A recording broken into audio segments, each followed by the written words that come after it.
The desert air shimmered above the tarmac at Bagram Airfield as maintenance crews gathered around the skeletal remains of what had once been the most feared A-10 Thunderbolt II in the entire theater.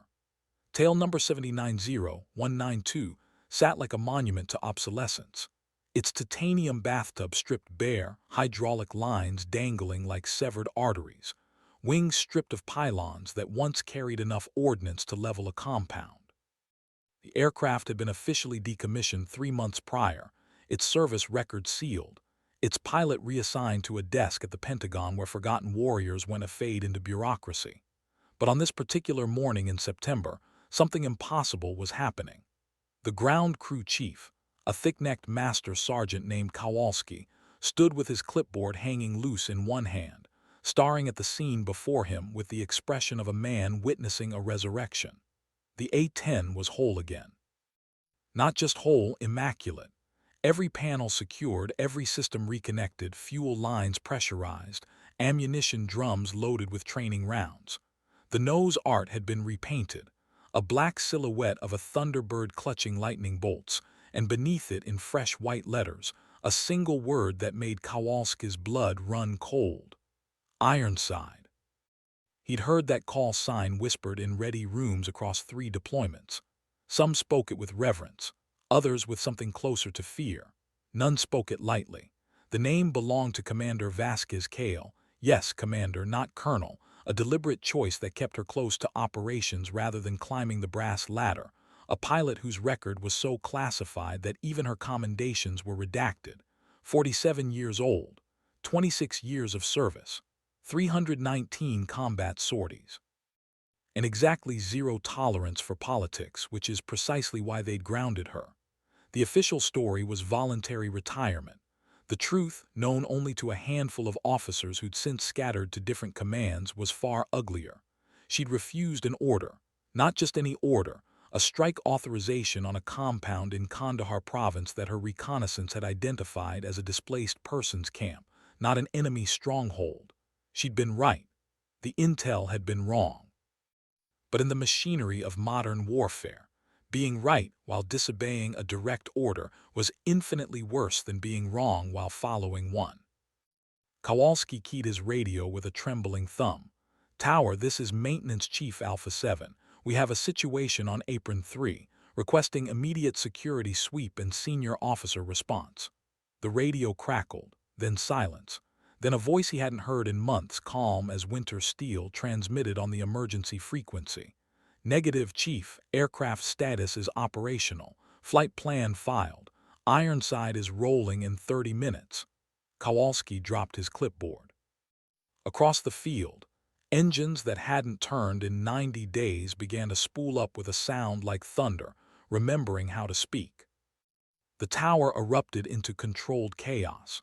3 controllers spoke simultaneously into their headsets, voices climbing over one another in a cascade of disbelief and procedural panic. Captain Mendoza, the senior air traffic officer on duty, silenced them with a raised hand while his other reached for the red phone that connected directly to the wing commander's office. But before his fingers touched the receiver, a new transmission cut through every frequency simultaneously, overriding civilian bands, military channels, and even the emergency distress frequency. It was a technique called a universal override, rarely used and requiring authorization codes that only a handful of personnel possessed. The voice was feminine, precise, and carried the kind of absolute certainty that comes from flying into fire and walking out the other side.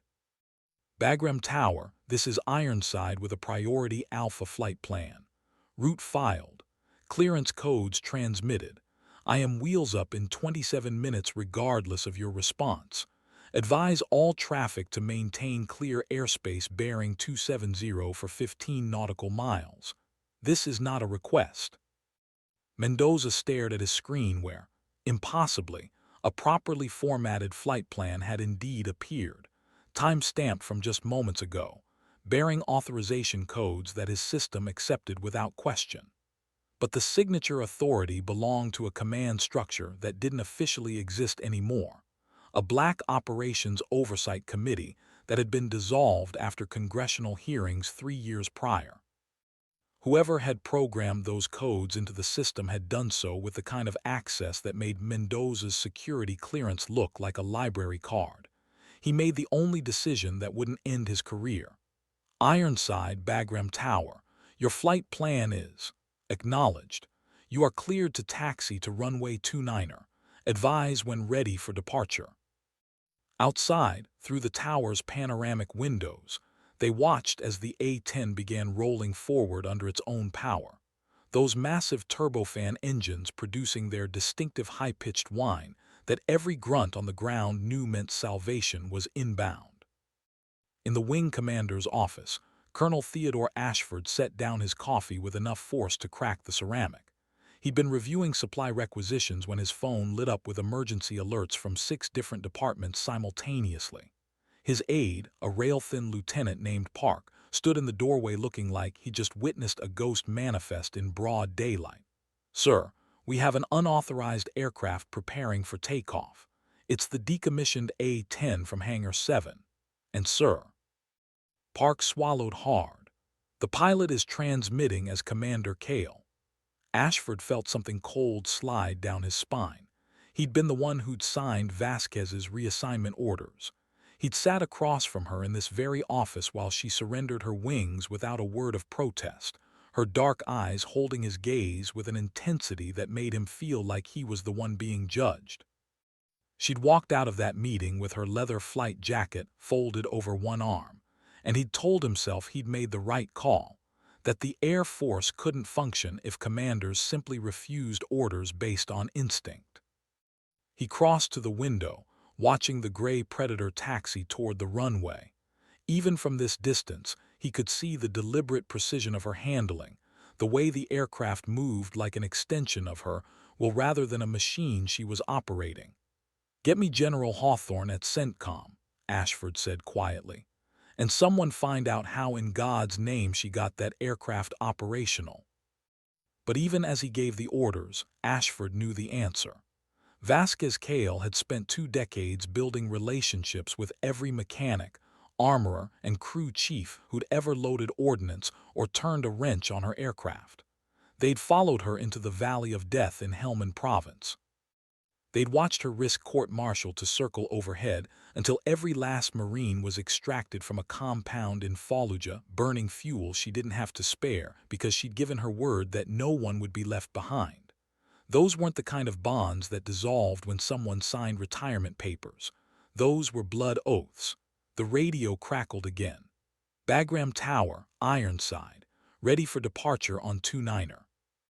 Mendoza looked at Colonel Ashford's office windows, knowing the man was watching, waiting for guidance that wasn't coming fast enough. The manual said to deny clearance. His instinct said something else entirely. "Ironside, you are cleared for takeoff. Winds 280 at 12 knots. Contact departure on 124.3. The A-10 didn't wait for acknowledgement. It rolled onto the runway, engines spooling to full power with that characteristic roar that sounded like industrial fury given voice. 12 seconds later, the landing gear lifted from Afghan soil, and Ironside was airborne, climbing into the crystalline morning sky with the kind of purpose that couldn't be filed in a flight plan. Inside the cockpit, Commander Vasquez Cale allowed herself the smallest smile as she retracted the gear and banked northwest toward the mountain ranges that divided Afghanistan from the lawless territories beyond. Her hands moved across the controls with the unconscious precision of 10,000 flight hours, adjusting trim, monitoring fuel flow, checking weapon systems that officially didn't exist on a decommissioned aircraft. The heads-up display showed her route overlaid on terrain mapping, a flight path that would take her directly over the Registan Desert and into airspace that 3 different nations claimed but none effectively controlled. She knew exactly what she was flying toward. 2 weeks ago, a signal intercept had been flagged by an analyst who'd once served under her command, then mysteriously buried under classification protocols that suggested someone very high up didn't want attention drawn to its contents. The intercept contained 3 words in Pashto, transmitted from a location that satellites showed as abandoned village ruins. But Vasquez recognized the transmission pattern, the specific cadence and encryption methodology. It was a Marine Corps emergency beacon, modified and repurposed, and it was calling for help using codes that had been retired 8 years ago, when the unit that created them had been officially disbanded, after a mission that never happened in a country the United States had never officially entered. That unit had been known as Reaper Flight. Vasquez had been their designated close air support, flying cover for operations that existed only in sealed files and the memories of the operators who'd survived them. She'd pulled those men out of hell on 4 separate occasions, and they'd pulled her out once when her aircraft had taken catastrophic damage over territory so hostile that even speaking its name in briefings required additional clearance. The bond forged in that crucible didn't end with reassignment or retirement. It was eternal, written in shared trauma and mutual salvation. If someone was using those codes, it meant 2 things. First, that someone from Reaper Flight was in trouble, and second, that official channels had either failed them or deliberately ignored them. Neither possibility was acceptable. She climbed to 18,000 feet, leveling off above the weather, and keyed her radio to a frequency that didn't appear on any standard band allocation. Any Reaper Carlson, this is Ironside on guard. If you can hear this transmission, know that I am inbound to your last known position. I am bringing thunder. Transmit any sitrep when able. Ironside out. The sky stretched endlessly before her, brilliant azure meeting distant mountains in a landscape that had swallowed empires and spit out their bones. Somewhere in those mountains, someone was waiting, and Vasquez Cale had never once failed to show up when called.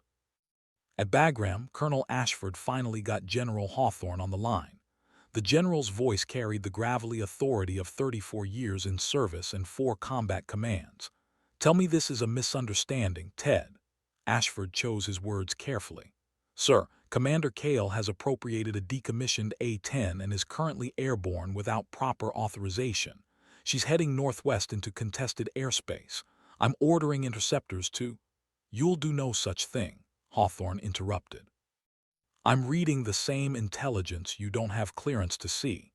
That signal intercept wasn't buried by accident. It was suppressed because acknowledging it would mean acknowledging operations that officially never occurred. Operations that certain political appointees want to keep buried. Sir, with respect, she's one pilot in a 30-year-old aircraft flying into a situation that will be resolved quietly, with no congressional inquiries, no media coverage, and no embarrassing questions about why we left assets in the field without extraction protocols. Commander Cale is providing us with plausible deniability, Colonel. If she succeeds, the problem disappears. If she fails, she's a rogue pilot acting without authorization, and we court-martial her posthumously. Either way, our hands stay clean." Ashford felt sick. "You're using her as a cutout. I'm allowing a warrior to do what warriors do when bureaucrats tie their hands with red tape. There's a difference. Now I want full SIGINT support routed to her aircraft through back channels. Make it look like system glitches if anyone asks questions. And Colonel," Hawthorne's voice dropped, "pray she comes back, because if she doesn't, you and I will spend the rest of our careers wondering if we could have done more." The line went dead.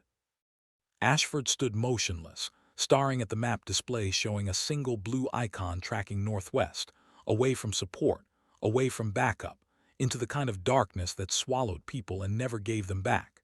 He thought about Vasquez sitting in his office, surrendering her wings without argument because she understood the game better than he'd given her credit for. She'd known this moment would come. She'd been preparing for it even as she'd walked away. Lieutenant Park cleared his throat from the doorway. "Sir, what are your orders?" Ashford turned away from the window. "Route all available intelligence on that sector to a secure frequency. Then get me everyone who ever flew with Commander Cale. I want to know who she is, why she'd throw away everything for a distress call that might be 8 years old." Park hesitated. "Sir, her file is mostly redacted." Then find me someone who knew her before the redactions. 18,000 feet above the Hindu Kush, Vasquez checked her fuel calculations for the third time. The numbers were tight but workable, assuming she didn't encounter resistance, didn't need to engage in extended combat, and didn't have to loiter over the target area. All assumptions that combat experience told her were optimistic at best. The A-10 wasn't built for speed or altitude. It was built for one purpose: delivering devastating close air support with surgical precision in environments where fast movers would be gone before they could properly assess the target.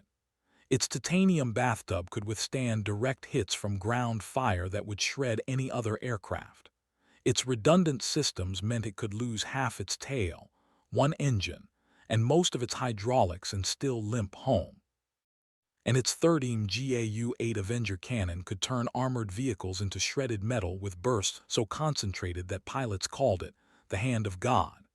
Vasquez had named her aircraft Ironside not for the detective show her father had watched, but for an older meaning, the epithet given to warriors who couldn't be broken, who stood when everyone else fell.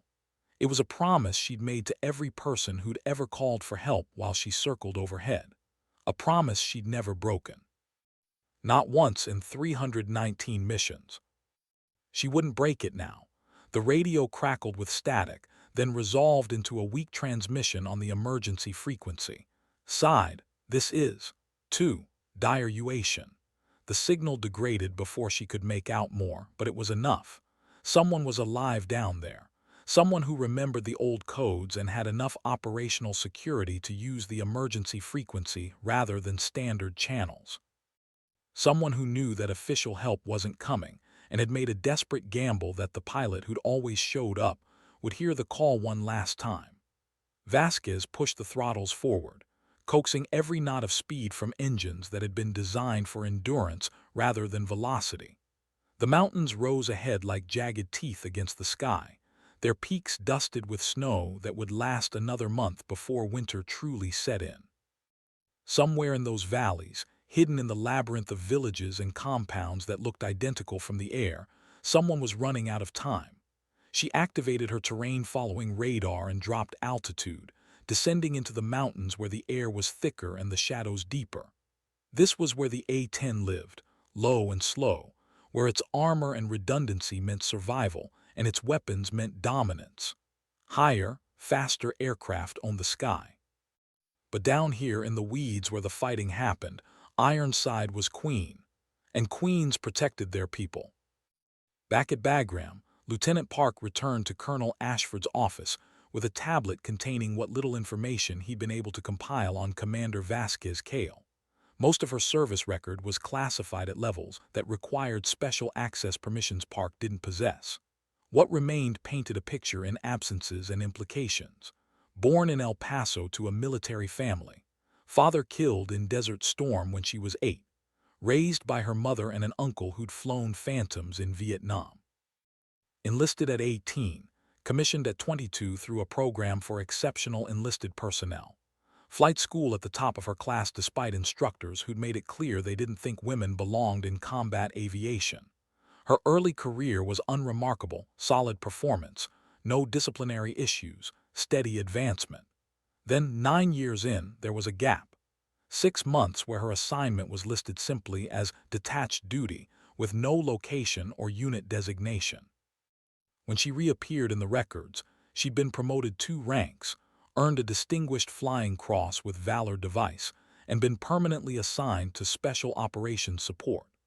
The citation for the DFC was redacted except for a single line: for extraordinary heroism in connection with military operations against an armed enemy.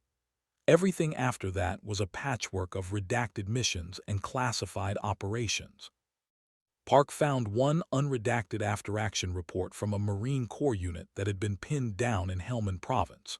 The ground commander's account mentioned Ironside by call sign, describing how she'd maintained station overhead for 4 hours beyond her fuel capacity, cycling between gun runs and precision strikes, while receiving ground fire so intense that her aircraft had taken 63 separate hits.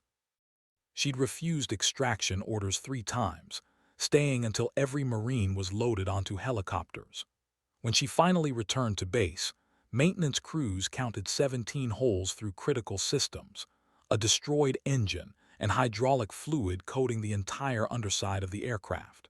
She'd landed on foam with one gear leg that wouldn't extend, brought the aircraft to a stop 10 feet from the end of the runway, and walked away without visible emotion.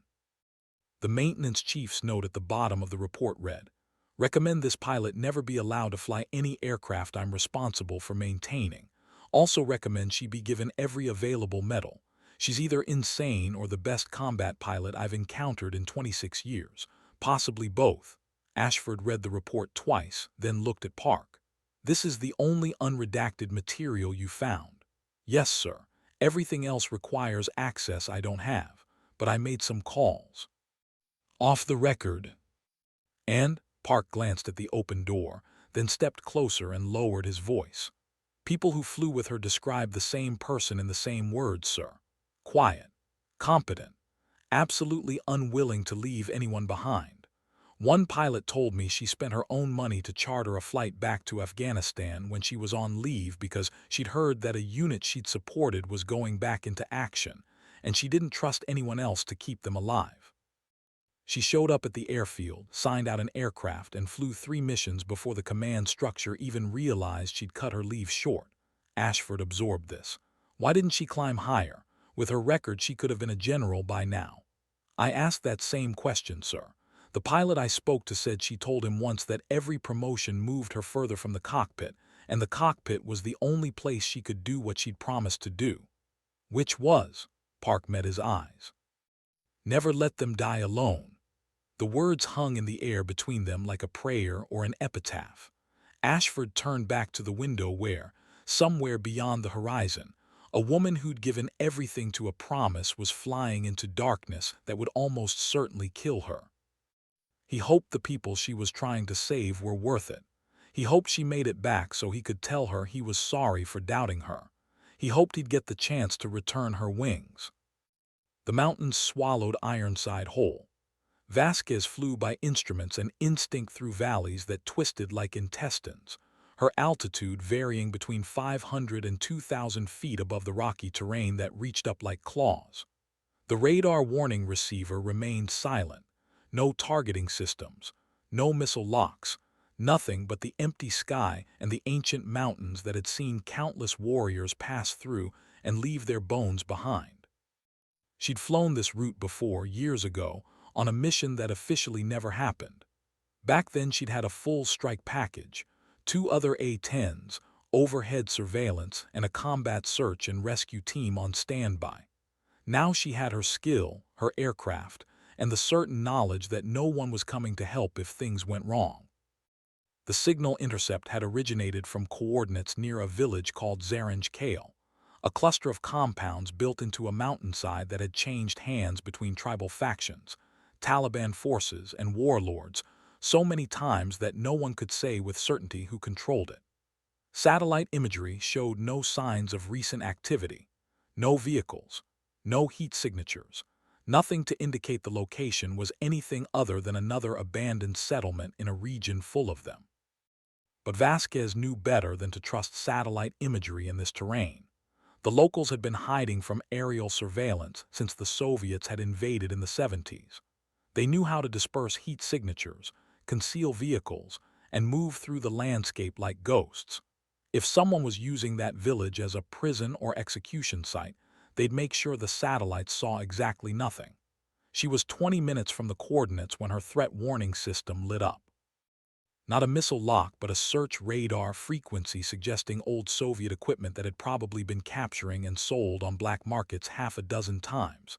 Someone down there had early warning systems. Someone who knew an aircraft was coming. Vasquez didn't alter course. Evasion would only confirm she was a threat. Instead, she maintained her approach, steady and inevitable as sunrise, letting whoever was watching understand that they'd been seen in turn. The radio crackled again, stronger now. "Ironside Reaper 26, Jesus, is that really you?" The voice was male, American, and edged with pain. Vasquez felt something unclench in her chest. "Reaper 26, confirm your identity." "It's Cordova, ma'am, Marcus Cordova. You pulled us out of Kandahar in 17." She remembered. A nighttime extraction, 3 wounded operators and a prisoner who turned out to be an intelligence goldmine. She'd flown cover while Blackhawks loaded personnel under fire, then escorted them through a gauntlet of RPG fire that had lit up the valley like a fireworks display. Cordova had been the team leader, a steady operator who'd stayed calm when everything was falling apart. "Reaper 2-6, what's your situation?" The response took several seconds. When it came, Cordova's voice was tighter. "4 personnel, 2 critical casualties. We've been held for 6 days. They're planning to move us tonight, probably for propaganda execution. Ma'am, this wasn't supposed to happen. We were tasked with reconnaissance only, but the intelligence was bad. This wasn't a surveillance target. It's a major logistics hub, maybe 50 fighters on site. We're in a compound, southeast corner, stone structure with blue door. They've got technical vehicles with heavy weapons, and they know we got a signal out." Vasquez's mind was already running calculations. 50 fighters, fortified position, heavy weapons, and 4 American personnel who couldn't move fast. The mission had just gone from rescue to suicide. Any rational assessment said she should relay the coordinates, call for a proper extraction team, and maintain station until help arrived. But help would take hours, and Cordova had said they were being moved tonight. She checked her weapons display, full load of training rounds that wouldn't do anything against armor, and her eyes caught on a discrepancy. 3 of her pylons showed training ordnance. 2 showed live high-explosive warheads. Someone in the ground crew had loaded real weapons. Someone who'd known exactly what she was flying toward and had decided that plausible deniability only went so far. Vasquez keyed the radio. "Reaper 2-6, I am inbound to your position. Prep casualties for emergency extraction. I'm going to make them too busy to worry about moving prisoners." "Ma'am, you can't come in alone. You need—" "Reaper 2-6, I've been flying into situations I can't win for 26 years. Hasn't killed me yet. Give me good coordinates and keep your head down. Ironside's bringing thunder." She switched frequencies, reaching out to the support network that General Hawthorne had promised. "Any station, Ironside on emergency frequency. I need real-time surveillance on coordinates." She rattled off the location. "And be advised, I am going hot in approximately 12 minutes. The response came from a voice she didn't recognize, clipped and professional. "Ironside Watchdog, we have surveillance assets repositioning now. Uploading tactical data to your aircraft. Godspeed."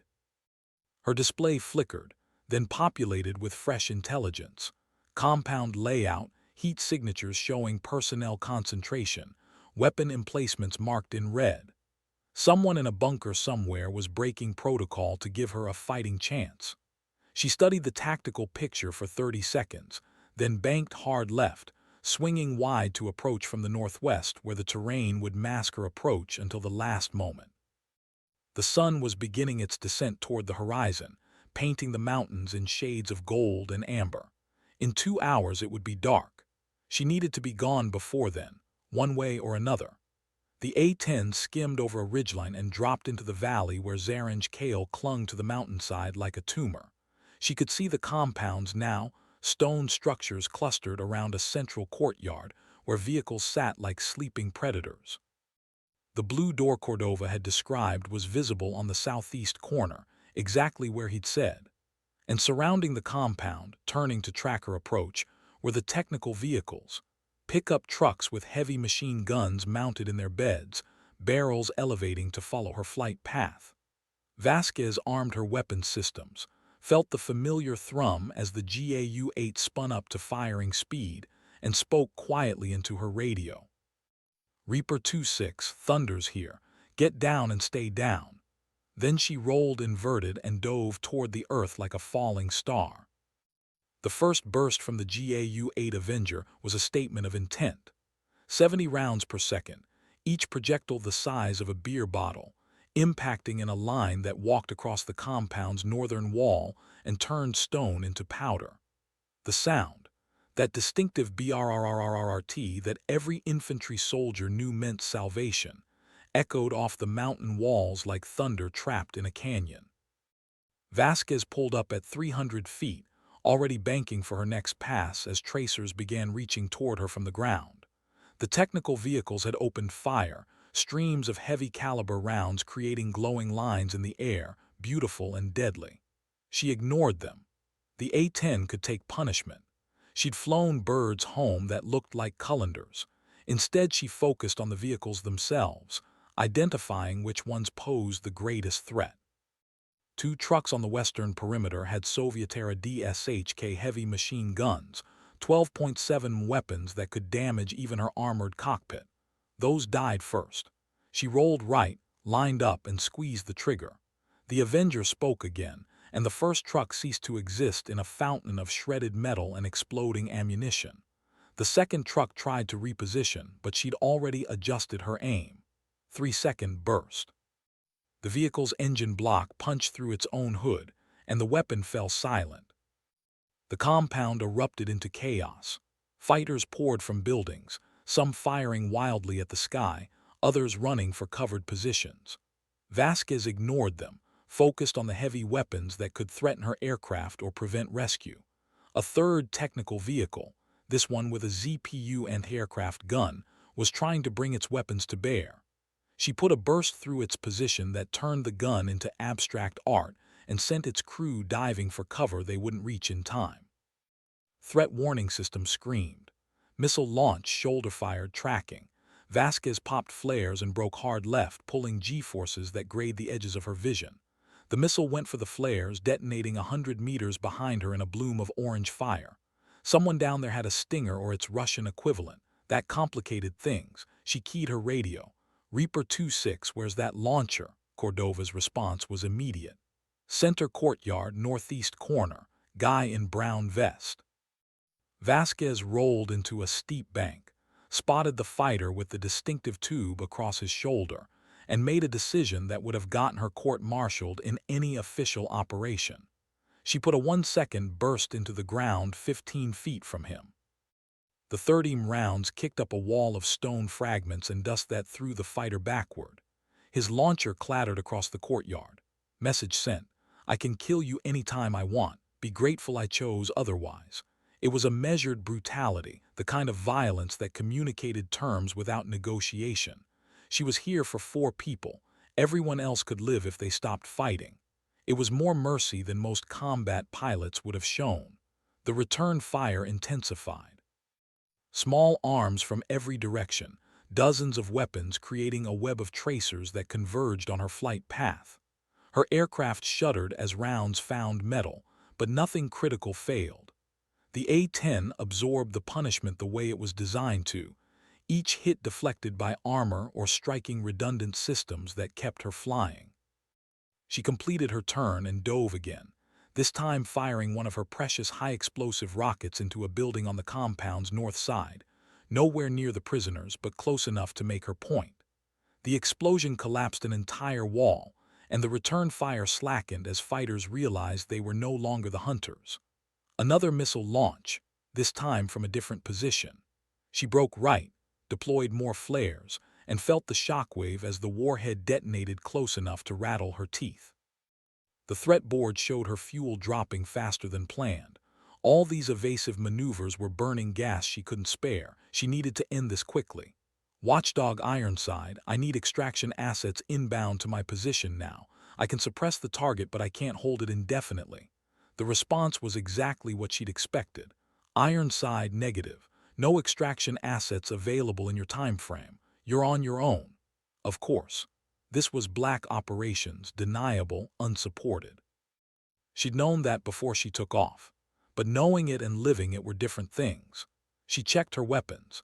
GAU-8 ammo at 60%, 1 rocket remaining, and maybe 15 more minutes of fuel before she'd need to bug out or face the choice between ejection or trying to make it back to friendly territory on fumes.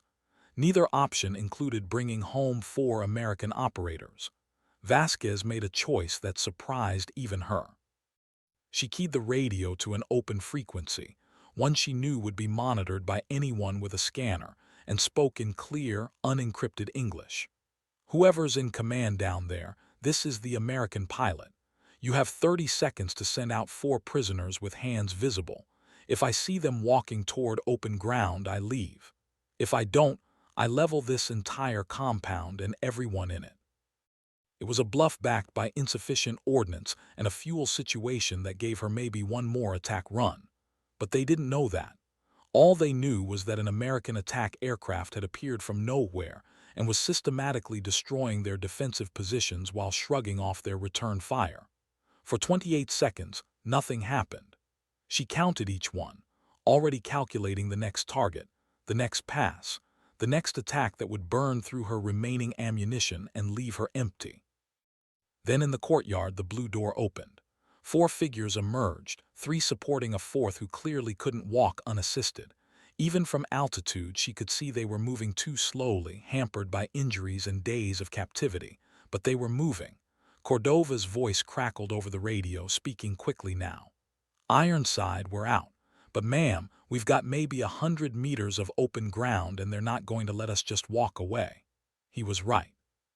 She could see fighters positioning on rooftops, weapons trained on the escaping prisoners. The moment she broke off her attack, the moment she wasn't an immediate threat, they'd open fire and cut down the operators before they reached cover. She needed to keep their attention, needed to make them afraid to shoot at anything except her. Vasquez pushed her throttles forward and dropped to 200 feet, flying directly over the compound at a speed that made the ground blur. The roar of her engines, the presence of the aircraft directly overhead, it was a psychological weapon as much as a physical one. She was declaring ownership of the sky above them, daring them to fire at the escaping prisoners instead of her. Tracers reached up and she felt impacts against her airframe. Warning lights flickered, hydraulic pressure dropping, right engine running hot, fuel transfer pump 1 offline. The aircraft was taking damage faster than its redundant systems could compensate. She completed the pass and rolled into a climbing turn, watching the 4 figures stumble toward a tree line 50 meters from the compound. Too slow. They needed more time. She fired her last rocket into the compound's southern wall, creating another explosion that drew attention and sent fighters scrambling. The warhead detonated in a storage area, secondary explosions suggesting she'd hit something volatile. Smoke began pouring from the compound, thick black clouds that would obscure vision and complicate any organized response. Reaper 26 had reached the tree line. She could see them collapsing into cover, temporarily safe but miles from any friendly position with no extraction coming. Vasquez made her final decision. She keyed the radio one last time. Reaper 26, mark your position with smoke. I'm coming in. Ma'am, what? You can't land here, the terrain. I didn't ask for your assessment, Sergeant. I told you what I'm doing. Mark your position now. She swung wide, giving herself room to line up on the only flat area within reach, a rocky stretch of ground that might have been a road once, barely wide enough for her wingspan and studded with obstacles that could shred her landing gear. Behind her, the compound continued burning. Ahead, purple smoke began billowing from the tree line. She dropped her landing gear, heard one of the 3 confirm locked but felt the drag pattern suggesting the other 2 were damaged. The A-10 wanted to pull left, fighting her on every control input. She compensated, reducing speed, lining up on the purple smoke, committing to an approach that violated every safety protocol and regulation she'd ever learned. The ground rushed up. She reduced power, held the nose up, felt the aircraft shudder as it balanced on the edge of a stall. The right main gear touched first, immediately collapsing. The aircraft slewed right and she fought it back with left rudder and engine power, scraping the right wing across rock. The remaining gear held barely as she brought the A-10 to a stop in a cloud of dust and scraping metal. She popped the canopy before the aircraft had fully stopped moving.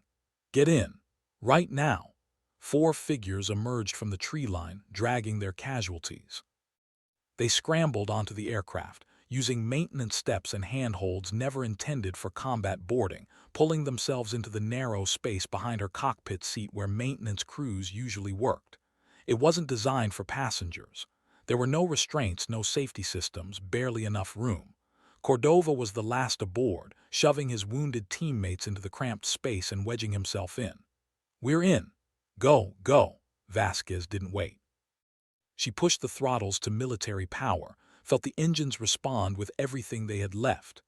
The aircraft rolled forward on one main gear and a dragging wing, accelerating on ground that was never meant to be a runway.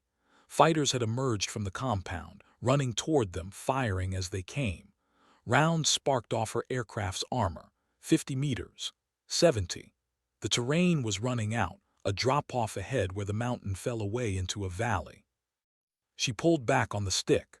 The A-10 staggered into the air, wallowing like a wounded bird, barely flying on damaged systems and